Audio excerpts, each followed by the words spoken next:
The question is, who was the first person to receive the pattern, use the pattern, interact with the pattern, this kind of idea? Okay. And the Torah reveals it's Moshe. It's Moses.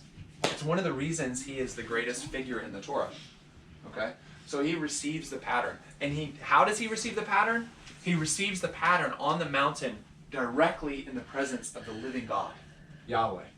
Okay? And he receives the pattern to do what? A young man here made a really great point about pattern, that it's like, it's how to go about making a thing in part. Okay? And absolutely, these patterns are concerned with building, with construction. As a side note, this gives us some insight into what a human being is in the first place. We are builders. Why? Because God is a builder. And we are made in his image. We are builders. We are co-constructors. Okay? He actually desires that creation would assemble, would self-assemble, but it would include within itself actors who bear his image, who drive the process of creation forward. Here's the word that they would use in the Old Testament. It would be prepare. Preparation is a synonym of creation in the Torah. The job of the priests is to prepare the tabernacle and erect it and raise it. They are simulating the creation of the cosmos every time they set it up and every time they break it down. Okay?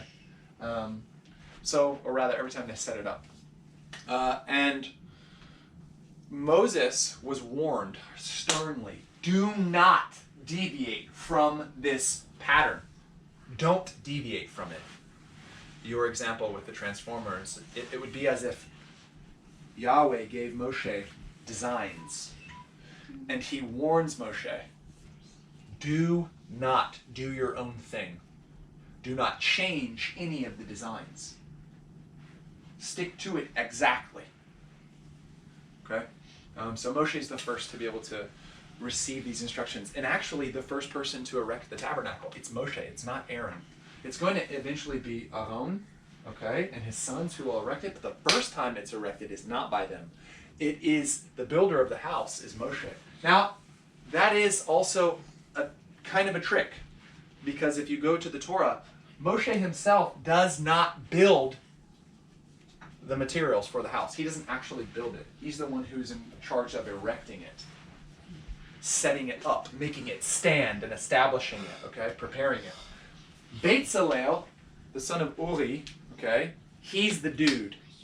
He's the dude, he's a Judean, he's the one who constructs the tabernacle. Okay, so there is this tight communication between Moshe and Bezalel. Okay, and together they will construct, basically construct and build the tabernacle. Most times you're going to see that, and I'd rather that be the thing you think of first when you think about pattern. Think of a building pattern and think of the tabernacle. That's the thing I want to come into your mind first. It's really the first thing that comes into mind in the Torah.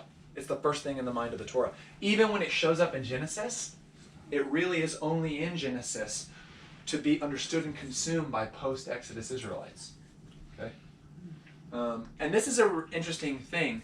It dominates Exodus. The whole point of the book of Exodus, okay, is to basically restore creation and create a tabernacle complex for God to live locally. So Exodus is get them out of Egypt. Why is it called Exodus, though? Get them out of Egypt only takes 14 chapters. Exit. 15 chapters, rather. And there's 40 chapters in the whole book. So what, 15 chapters in and we're done? What's all this extra crap? Why do we call the book Exodus? It's not just about exiting. That's not what this book is about. Journey. Okay? Huh? Journey. Not even. Because the journey isn't even... Wanderings are there. There are narratives about the wanderings in Exodus. Okay? But these wanderings...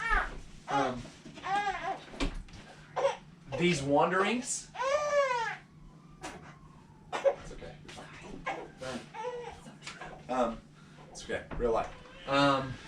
These wanderings are part of what's in the narrative. Okay? Everybody with me? Repeat what I'm saying. These wanderings. Thank you.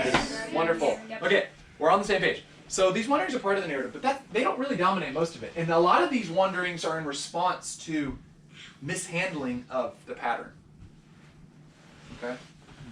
And basically, the whole point of it is to get them out of Egypt, give them the Torah, and then enacting it. And when the Torah is enacted, what's the result of it? Tabernacle. I think I'm going to make another video in between answering Joe Ray's question, or in between answering Raven's question. So GoPro, stop recording.